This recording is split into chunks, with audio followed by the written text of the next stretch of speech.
할렐루야. 금요 예배 가운데 나오신 한 분 한 분 환영하고 축복합니다. 오늘 함께 나눌 하나님 말씀은 골로새서 1장 24절부터 29절까지 말씀입니다. 골로새서 1장 24절부터 29절까지의 말씀 한 절씩 교독하겠습니다. 제가 먼저 24절 말씀 읽겠습니다. 나는 이제 너희를 위하여 받는 괴로움을 기뻐하고 그리스도의 남은 고난을 그의 몸된 교회를 위하여 내 육체에 채우노라.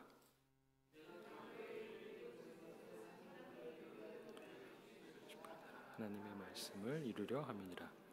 이 비밀은 만세와 만대로부터 감추어졌던 것인데 이제는 그의 성도들에게 나타났고 하나님이 그들로 하여금 이 비밀의 영광이 이방인 가운데 얼마나 풍성한지를 알게 하려 하심이라. 이 비밀은 너희 안에 계신 그리스도시니 곧 영광의 소망이니라. 우리가 그를 전파하여 각 사람을 권하고 모든 지혜로 각 사람을 가르침은 각 사람을 그리스도 안에서 완전한 자로 세우려 함이니 이를 위하여 나도 내 속에서 능력으로 역사하시는 이의 역사를 따라 힘을 다하여 수고하노라. 아멘. 기도하겠습니다. 하나님 아버지 감사합니다. 이 시간 주님께서 우리와 함께 하시는 줄 믿습니다. 우리 안에 내주하신 성령님, 하나님의 말씀을 귀로 들을 뿐만 아니라 마음에 깨닫게 하시고 살아 역사하신 하나님의 감동으로 임하게 하여 주시사 주님의 말씀을 삶의 기준으로 삼고 양식으로 삼고 살아가는 은혜가 있게 하여 주시옵소서. 감사드리며 예수님의 이름으로 기도합니다. 아멘. 최근 방영된 폭삭 소가수다, 하도 성도님들이 말씀하셔가지고 근데 아직 보진 않았습니다. 이 드라마가 큰 인기를 끌었습니다. 이 자리에 계신 분들 가운데도 아마 보신 분들이 있을 텐데요. 그 드라마 속 유독 기억에 남는 장면이 혹시 있으십니까? 드라마 얘기를 하려는 건 아닙니다. 시간이 제법 지나도 우리 기억에 오래 남는 영화의 한 장면 혹은 책 속의 한 문장이 있습니다. 그럼 왜 어떤 장면이나 어떤 문장은 그렇게도 선명하게 우리 기억 속에 남아있는 걸까요?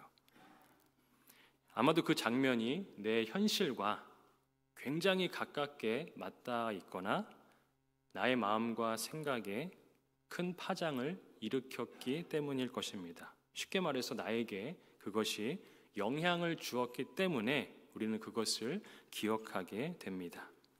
사실 책이나 영화뿐 아니라 세상의 수많은 것들이 우리에게 누군가에게 영향을 줍니다.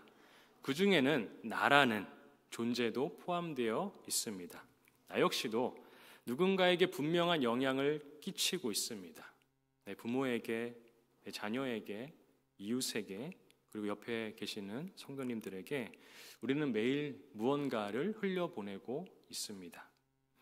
그렇다면 나는 지금까지, 오늘 이 순간까지, 오늘 예배에 나와서 앉아있는 이 자리에까지 어떤 영향력을 주며 살아왔다고 생각하십니까? 누군가의 기억 속에 어떻게 남아 있으실 것 같으십니까? 바라기는 제 간절한 소망이기도 하지만 우리 모두가 누군가의 기억에 따뜻한 감동으로 또 선하고 아름다운 영향력으로 남겨져 있기를 그리고 남겨지기를 간절히 소망합니다. 그런데 우리는 특별히 그리스도인으로서 이 영향력에 대한 질문을 좀 더 진지하게 고민해 봐야 합니다. 단순히 좋은 사람, 좋은 기억으로 남고자 말하는 것이 아닙니다. 사도 바울은 고린도전서 8장 9절에서 이렇게 권면합니다. 그런즉 너희의 자유가 믿음이 약한 자들에게 걸려 넘어지게 하는 것이 되지 않도록 조심하라. 당시 고린도 교회는 우상에게 바쳐졌던 고기를 먹는 문제로 교회 안에 갈등이 있었습니다. 어떤 성도님들은 우상은 아무것도 아니야, 예수 믿었는데 무슨 우상이 대수야, 우상은 다 죽은 거야, 이런 지식을 가지고 자유롭게 그 고기를 먹었습니다. 그런데 그들의 그런 자유가 믿음이 약한 어떤 분들에게는, 어떤 성도들에게는 그들을 실족하게 만드는 원인이 될 수 있었습니다. 그래서 바울은 성도가 서로에게 끼치는 이 영향력을 매우 무겁게 보았습니다. 내가 던진 한마디, 내가 선택한 행동 하나가 누군가에게는, 내 옆에 성도에게는, 내 호mon에게는, 또 새가족에게는 내가 한 행동 하나, 내가 한 말 하나가 내가 저 사람 때문에 교회 안 나가지, 내가 저 사람 때문에 예수 안 믿지 라는 기억으로 남겨질 수도 있기에 난 괜찮으니까, 난 상관없으니까 이렇게 생각하고 마는 것이 아니라 주의를 기울여야 하는 것입니다. 그릇된 영향력은 누군가의 신앙을 꺾어버릴 수도 있습니다. 그래서 바울은 조심하라 라고 말합니다. 오늘날 교회는 어떻습니까? 교회, 목회자, 성도가 세상에서 이 영향력을 잃어버렸다라는 시대적 평가 앞에 놓여 있습니다. 그릇된 영향력으로 누군가의 신앙을 꺾고 있는 자리에 혹시 우리가 있지는 않은지 우리 자신을 늘 돌아보아야 합니다.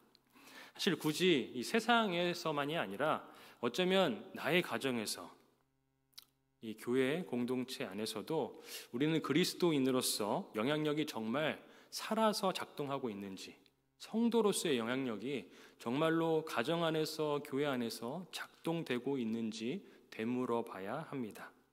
어쩔 수 없다고, 사람은 실수하니까, 넘어지니까 어쩔 수 없다고 덮어둘 문제가 결코 아니다라는 것입니다. 예수님이 우리에게 부여하신 정체성을 한번 생각해 보겠습니다. 예수님께서는 우리를 뭐라고 하셨습니까? 우리를 세상의 빛과 소금이다 라고 말씀하셨습니다. 그 말은 결국 내가 인식하든 인식하지 못하든, 내가 그것을 인정하든 인정하지 않든 예수를 따르는 삶을 선택했다라면 우리의 삶은 결코 감추어지는 삶이 아니다라고 예수님이 가르쳐 주신 것입니다. 예수를 믿는 자로서의 삶은 그 자체로 맛을 내는 것이고 어두운 곳을 밝히는 것이며 생명을 드러내는 영향력의 삶 그 자체임을 주님은 우리에게 알려주셨습니다. 그래서 내가 끼치는 영향력, 난 그거 신경 안 쓸래 라고 덮어둘 수 없다는 말입니다. 그래서 오늘 우리는 반드시 회복해야 될 줄로 믿습니다. 무엇을 회복해야 합니까? 내 신앙, 내 삶뿐만이 아니라 나와 연결된 가정, 홈, 교회, 이 땅 모두가 일어설 수 있도록 건강한 영향력을 회복해야 될 줄로 믿습니다. 그럼 그 건강한 영향력은 무엇입니까? 오늘 본문에 비춰봤을 때 그 건강한 영향력은 다름 아닌 복음입니다. 오늘 본문을 기록한 사도 바울은 누구보다도 이 복음이 자신으로부터 흘러가게 하기 위해서 살았던 사람입니다. 고린도전서 9장 19절부터 23절에 사도 바울이 이렇게 고백합니다. 내가 모든 사람에게서 자유로우나 스스로 모든 사람에게 종이 된 것은 더 많은 사람을 얻고자 함이라. 유대인들에게 내가 유대인과 같이 된 것은 유대인들을 얻고자 함이요, 율법 아래에 있는 자들에게는 내가 율법 아래에 있지 아니하나 율법 아래에 있는 자 같이 된 것은 율법 아래에 있는 자들을 얻고자 함이요, 율법 없는 자에게는 내가 하나님께는 율법 없는 자가 아니요 도리어 그리스도의 율법 아래에 있는 자이나 율법 없는 자와 같이 된 것은 율법 없는 자들을 얻고자 함이라. 약한 자들에게 내가 약한 자와 같이 된 것은 약한 자들을 얻고자 함이요, 내가 여러 사람에게 여러 모습이 된 것은 아무쪼록 몇 사람이라도 구원하고자 함이니 내가 복음을 위하여 모든 것을 행함은 복음에 참여하고자 함이라. 바울은 자신의 그 삶을 통하여서 복음의 영향력이 발휘될 수 있도록 바울은 융통성과 배려, 그리고 복음이 항상 우선이라는 삶의 태도를 철저하게 보여주었습니다. 이러한 바울의 복음에 대한 자세, 그리고 이 복음을 흘려보내고자 했던 영향력이 어떠한 결과를 역사 가운데 가져왔습니까? 결과적으로 바울의 그러한 삶을 통해 우리가 다 아는 것처럼 교회가 없던 이방 땅에 교회가 일어섰습니다. 소망이 없이 살아가던 그 땅에 예수 그리스도를 소망으로 살아가는 사람들이 공동체가 세워졌습니다. 이 원리는 그때에만 이루어지는 것이 아니라 오늘날에도 동일하게 적용되어져야 합니다. 오늘날 복음이 우리 삶 가운데 영향을 끼칠 때, 그리고 그 복음으로 인한 영향력을 우리가 흘려보낼 때 나 자신이 회복될 줄로 믿습니다. 우리 가정과 교회가 반드시 다시 힘을 얻어 든든히 세워가게 될 줄로 믿습니다. 그래서 우리는 다른 것이 아니라 건강하게 나 자신과 공동체를 세워가기 위해 이 복음의 영향력을 흘려보내야 합니다. 저는 오늘 본문을 이런 관점으로 묵상하면서 그럼 바울이 전한 복음이 무엇이고 그 복음이 어떻게 우리의 삶과 주변에 실제적인 영향을 줄 수 있는지에 대해 다시 한번 생각해 보았습니다. 그 묵상한 내용을 함께 나누기 원합니다. 먼저 오늘 본문을 통해 제가 찾은 이 바울이 전한 복음은 새로운 것을 발표하는 거 아닙니다. 이전에 없던 무언가 새롭고 신비한 내용이 아니었습니다. 바울에게도 있고 골로새 성도들에게도 있고 이미 우리 안에도 계신 예수 그리스도가 복음입니다. 오늘 보면 26절과 27절 말씀을 보겠습니다. 이 비밀은 만세와 만대로부터 감추어졌던 것인데 이제는 그의 성도들에게 나타났고 하나님이 그들로 하여금 이 비밀의 영광이 이방인 가운데 얼마나 풍성한지를 알게 하려 하심이라. 이 비밀은 무엇입니까? 이 비밀은 너희 안에 계신 그리스도 신이 곧 영광의 소망이니라. 다른 것은 없습니다. 예수님이 모든 어려움 가운데서 죄와 사망에서 건져내실 수 있는 유일한 구원자이십니다. 오직 예수님만이 극심한 절망 속에서도 소망을 피워내실 수 있는 분이십니다. 주님이 이 땅에 오심으로 십자가 고난 당하심으로 부활하심으로 이 모든 것이 가능하다라는 사실을 입증해 주셨습니다. 이것을 믿는 것, 이것이 복음이고 복음의 영향력 가운데 살아가는 것입니다. 내 삶이 아무리 찌들어 있다 할지라도, 내 삶이 아무리 갑갑하다 할지라도 오늘날 교회와 성도가 시대적으로 부정적인 평가를 받고 있다 할지라도 주님이 이루신 것들을 보면서 믿음으로 모든 것이 주 안에서 형통케 될 수 있음을 바라보는 소망을 갖는 것, 이것이 복음인 줄로 믿습니다. 그런데 문제는 무엇입니까? 왜 이 복음이 내 삶과 내 주변에서는 별 영향력을 주지 못하느냐입니다. 이게 복음인 거 알고 있는데, 이게 복음인 거 많이 들었는데 왜 이 복음이 내 삶에는, 내 주변에는 별 영향력을 주지 않고 있는 것처럼 보여지냐라는 것입니다. 이유는 간단합니다. 다르기 때문입니다. 무엇이 다릅니까? 복음이 다르진 않습니다. 바울이 복음을 대하는 태도와 우리가 대하는 태도가 다르기 때문입니다. 바울은 이 복음을 대할 때 예수 그리스도의 복음을 그의 인생의 정말로 전부로 여겼습니다.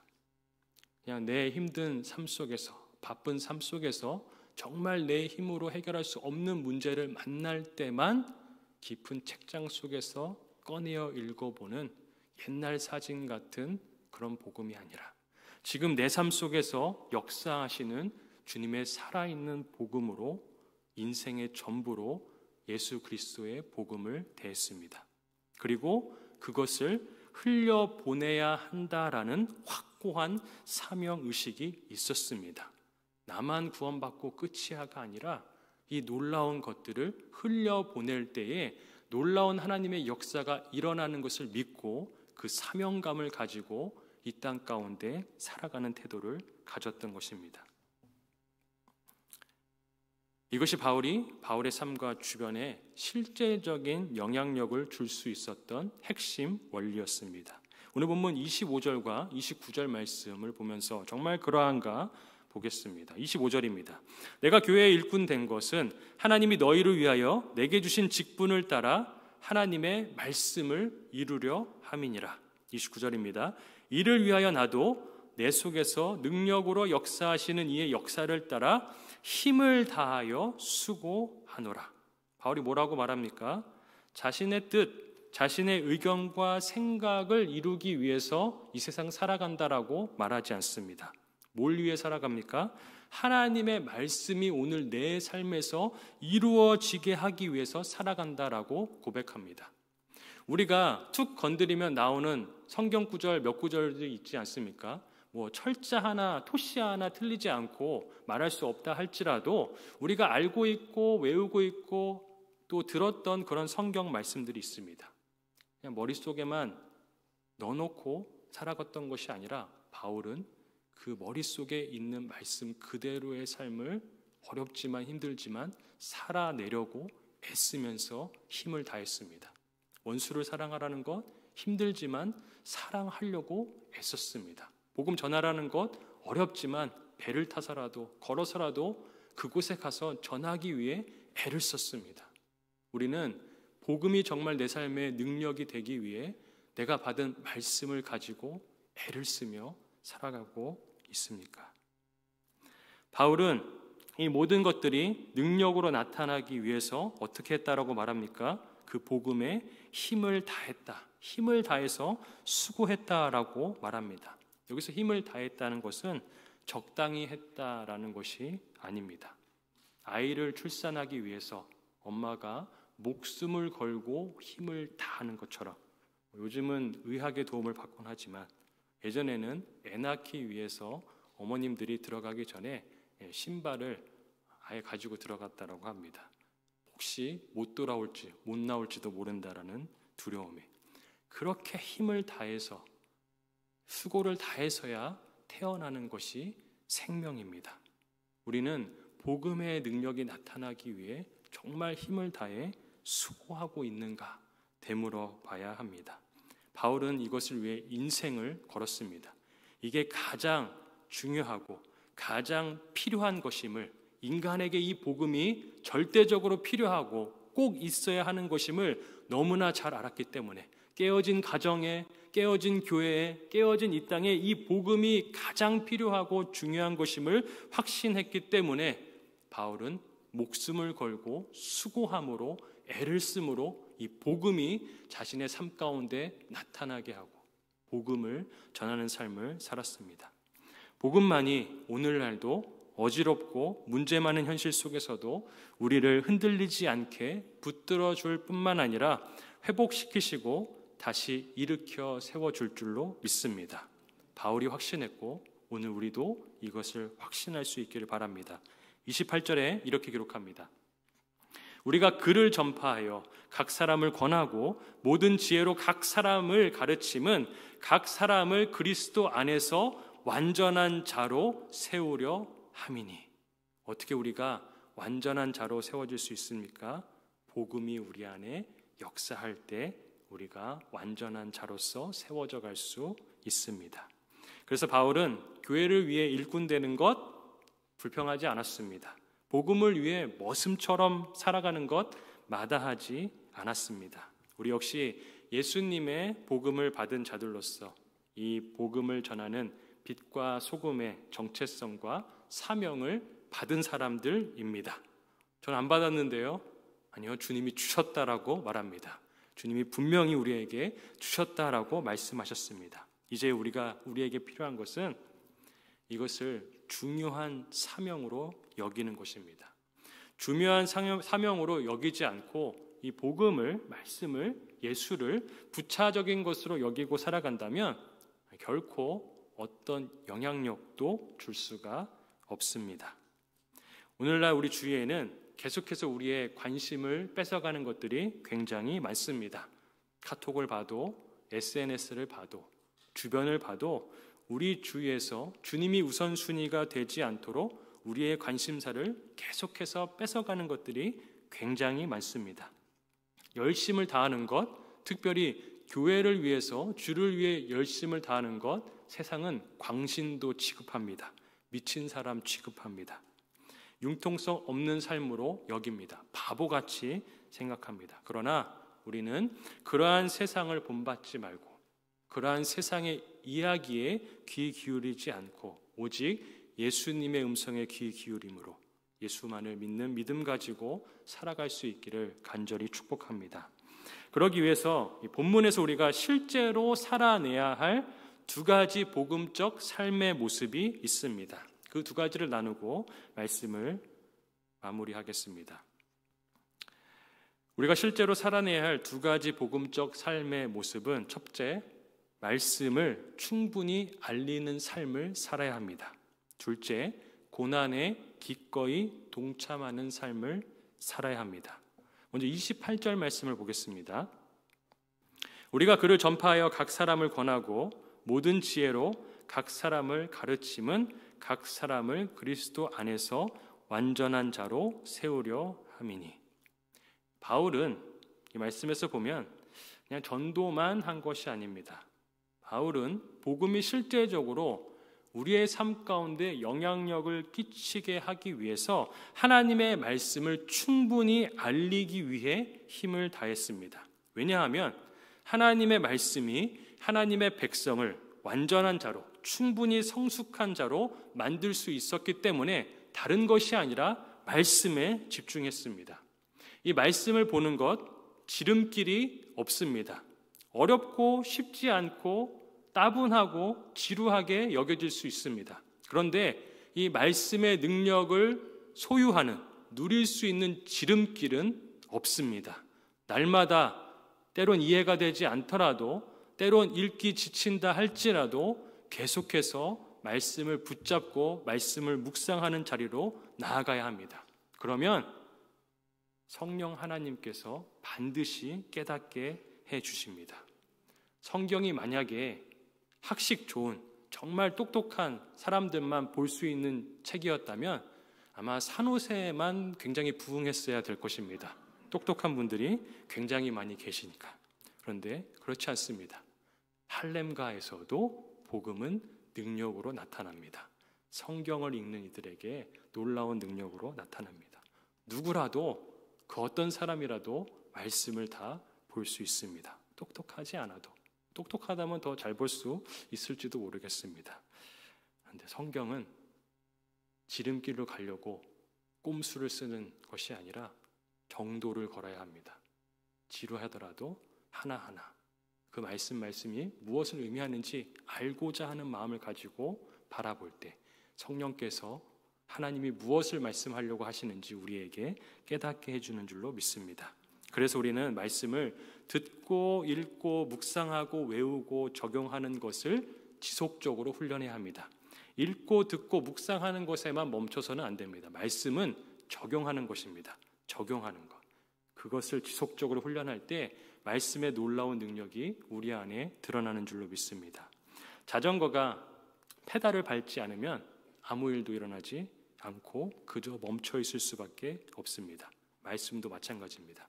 계속해서 쉬지 않고 밟을 때에 무언가 놀라운 일들을 우리 삶 가운데 마주할 수 있습니다. 여기서 중요한 것은 말씀을 가르치라라는 것입니다. 듣고 읽고 묵상하고 적용하는 것을 넘어서 이 말씀을 가르칠 수 있어야 합니다. 예수님이 누군지를 알려줄 수 있어야 하고 말씀이 무엇을 의미하는지 누군가에게 가르쳐 줄 수 있는 자리까지 올라서야 합니다. 이 모든 것들이 주님 안에서 훈련되어질 때에 하나님 말씀의 놀라운 능력이 풍성하게 우리 삶 가운데 영향력으로 드러나게 되는 줄로 믿습니다.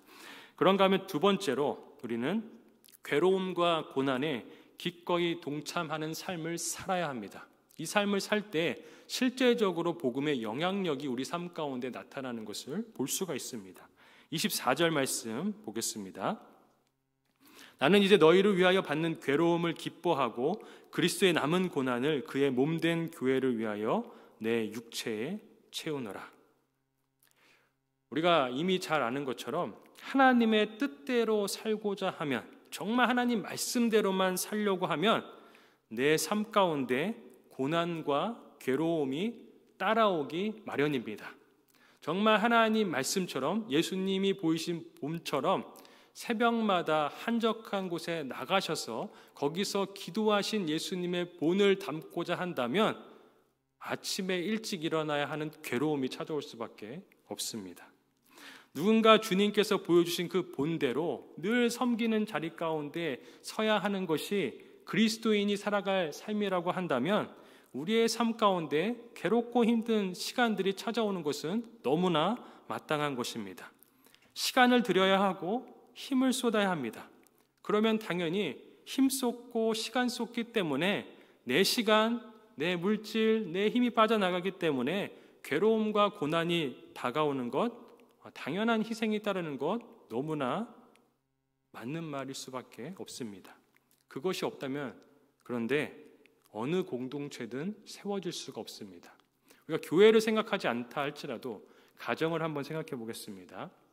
누군가 청소를 하지 않는다면, 누군가 빨래를 하지 않는다면, 누군가 아침을 만들지 않는다면, 누군가 아이들을 돌보지 않는다면 그 가정은 절대로 세워질 수 없습니다.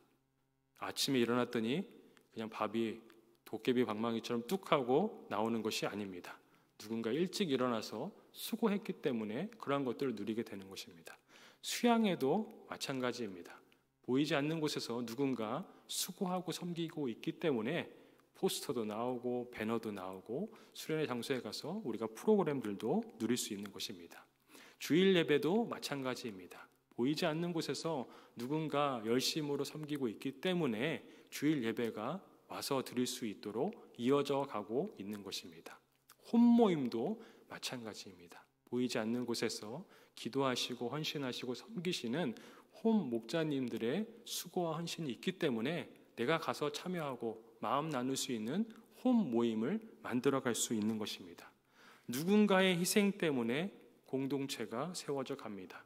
희생하면 괴롭고 고난이 따르지만 괴로움과 고난 때문에 공동체가 건강하게 세워져 갈 수 있는 발판이 될 수 있는 것입니다. 바울을 생각해 보시기 바랍니다. 바울은 이 서신서를 쓰고 있는 골로새 교회와 사실상 아무 상관이 없습니다. 아무 상관도 없는 교회나 마찬가지입니다. 어떤 성도가 있는지 잘 알지도 못합니다. 그저 스쳐 지나가는 교회, 남의 교회처럼 이 교회를 대해도 사실 누구도 뭐라 하지 않았을 것입니다. 그러나 바울은 그 골로새 교회를 위해서도 일꾼 되기를 주저하지 않았습니다. 그들을 위해 받는 괴로움을 내가 기뻐한다라고 말합니다. 우리가 산호세 온누리교회에서 평생 사역하게 될지, 제 말일 수도 있습니다. 평생 사역하게 될지 아니면 잠깐 사역하게 될지 알지 못합니다. 그런데 주님께서 그리고 바울은 이렇게 말합니다.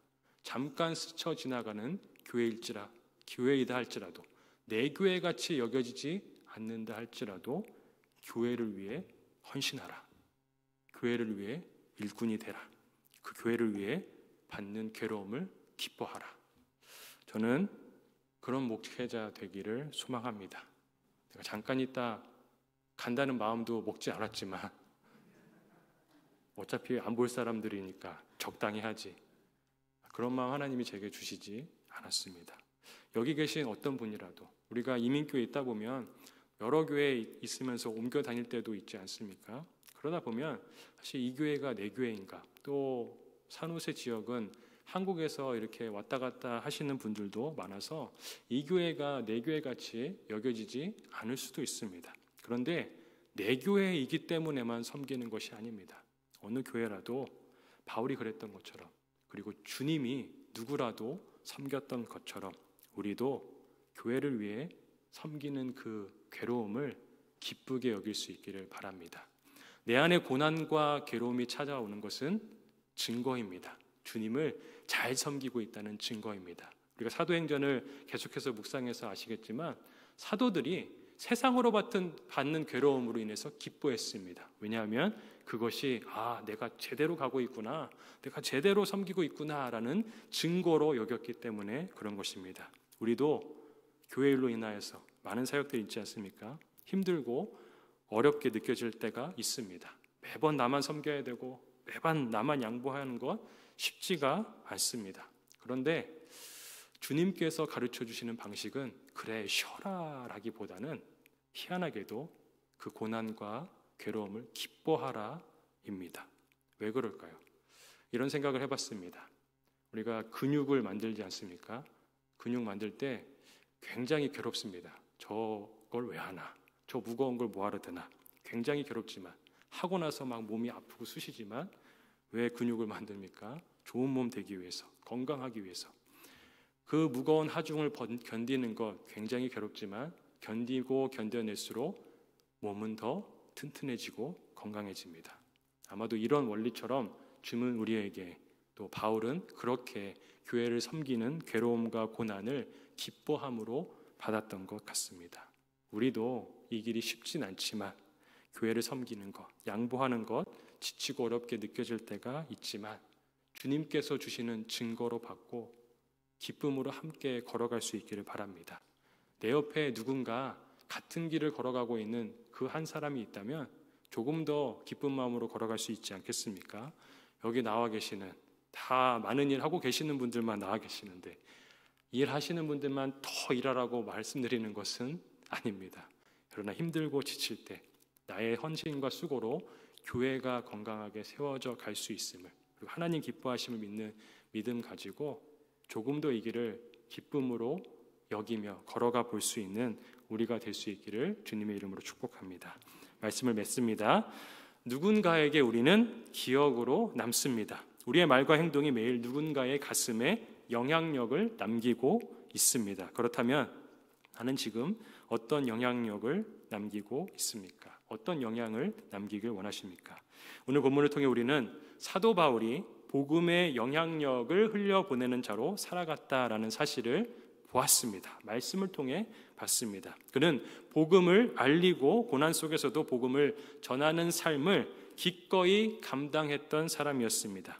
그는 그 복음의 인생 전체를 걸었습니다. 왜냐하면 이 복음이 흔들리고 무너져가는 세상 속에서도 개인을 변화시키고 가정을 살리고 교회를 든든히 세우는 힘이 있다는 것을 알았기 때문입니다.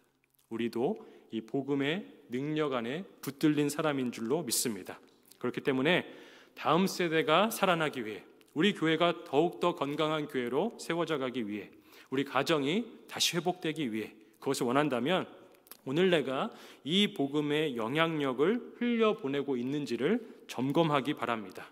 복음을 부끄러워하지 않고 말씀을 배우고 가르치며 희생과 사랑과 수고를 통해 삶으로 증거하는 우리의 작은 순종이 누군가의 인생을 바꾸는 하나님의 도구가 될 줄로 믿습니다. 오늘도 그 복음을 위해 수고하며 살아가는 저 우리 모든 성도님들에게 하나님의 놀라우신 위로와 능력이 함께하길 예수님의 이름으로 축원합니다. 말씀을 기억하면서 함께 기도하겠습니다. 하나님 아버지 감사합니다. 오늘도 우리에게 가장 필요한 것은 다른 것이 아니라 뻔하게